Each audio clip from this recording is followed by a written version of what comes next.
प्यारे बच्चों, आप सभी को नमस्ते। आज हम कक्षा 8वीं की भूगोल की पुस्तक का पाठ 5 उद्योग पढ़ेंगे। प्रश्न नंबर 1, अहमदाबाद किस नदी के तट पर स्थित है? साबरमती नदी के तट पर।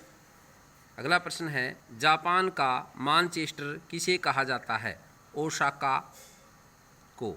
ओसाका को किसके निर्माण केंद्र के रूप में माना जाता है? उत्तर है वस्त्र निर्माण केंद्र के रूप में। टिस्को का पूरा नाम क्या है? Tata iron and steel company. अगला प्रश्न है, टिस्को की स्थापना कब और कहाँ की गई? झारखंड में स्वर्ण रेखा और खरकई नदियों के संगम के समीप साक्ची में सन 1907 में। अगला प्रश्न है, सनराइज उद्योग क्या है? उभरते हुए उद्योग सनराइज उद्योग के नाम से जाने जाते हैं। इसमें सूचना प्रौद्योगिकी, स्वास्थ्य, लाभ, सत्कार तथा ज्ञान से संबंधित उद्योग शामिल हैं। अगला प्रश्न है, भारत का मानचेस्टर किसे कहते हैं? अहमदाबाद को। सही उत्तर चुनो। सिलिकॉन घाटी अवस्थित है बेंगलुरु में, कैलिफोर्निया में, अहमदाबाद में। आंसर है बच्चों कैलिफोर्निया में। अगला प्रश्न है, कौन सा उद्योग सनराइज उद्योग के नाम से जाना जाता है? सूचना प्रौद्योगिकी। निम्न में से कौन सा प्राकृतिक रेशा है? आंसर है बच्चों नायलॉन, जूट, एक्रिलिक, जूट। अगला प्रश्न है, उद्योग शब्द का क्या अर्थ है? उद्योग आर्थिक गतिविधियों से संबंधित है जो वस्तुओं के उत्पादन, खनिजों के निष्कर्ष, सेवाओं की व्यवस्थाओं से संबंधित है। नेक्स्ट प्रश्न है, वे कौन से मुख्य तथ्य हैं जो उद्योग की अवस्थिति को प्रभावित करते हैं? देखिए ये चित्र है कच्चा माल। कच्चा माल है, इससे विद्युत, भूमि, परिवहन, संचार। इस कच्चे माल से ही श्रम, पूंजी, बाजार, जल। अगला प्रश्न है, कौन सा उद्योग प्राय आधुनिक उद्योग का मेरुदंड कहा जाता है? क्यों?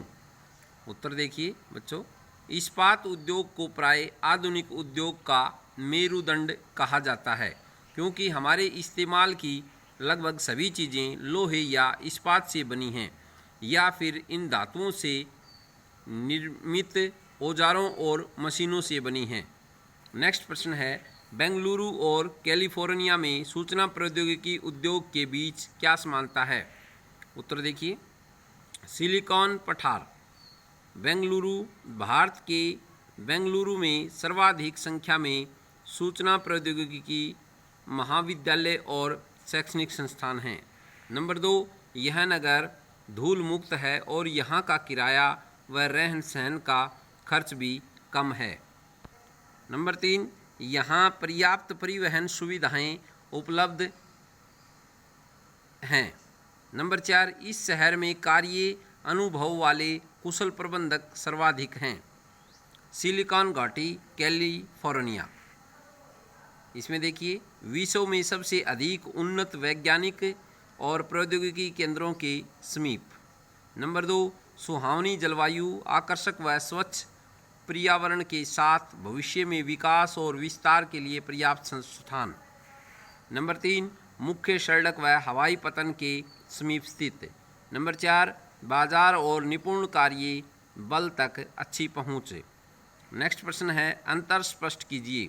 कृषि आधारित और खनिज आधारित उद्योग। उत्तर देखिए बच्चों, कृषि आधारित उद्योग, इस उद्योग को कच्चा माल कृषि से प्राप्त होता है। नंबर 2, चीनी उद्योग और वस्त्र उद्योग आदि कृषि पर आधारित हैं। खनिज आधारित उद्योग, इन उद्योगों को कच्चा माल खनिजों से प्राप्त होता है। नंबर 2, लौह इस्पात, मोटर वाहन आदि उद्योग खनिजों पर आधारित उद्योग हैं। अगला प्रश्न है, सार्वजनिक क्षेत्र और संयुक्त क्षेत्र के उद्योग में क्या अंतर है? उत्तर देखिए बच्चों, सार्वजनिक क्षेत्र ये उद्योग सरकार के नियंत्रण में चलते हैं, यानी कि सरकारी क्षेत्र होते हैं ये। नंबर 2, इसमें सरकार निवेश करती है और लाभ हानि का वही जिम्मेदारी उसी की जिम्मेदारी होती है। Number 3, steel authority of India इसका उदाहरण है। संयुक्त क्षेत्र, ये सरकार तथा किसी व्यक्ति अथवा व्यक्ति समूह दोनों के नियंत्रण में चलते हैं। नंबर 2, इसमें सरकारी तथा निजी निवेश होता है और लाभ हानि की जिम्मेदारी संयुक्त स्वामित्व की होती है। नंबर 3, मारुति उद्योग इस उद्योग का उदाहरण है। तो बच्चों, ये हमारा पाठ पूरा हुआ। आशा है आपको समझ में आया होगा। बार बार पढ़ें। धन्यवाद।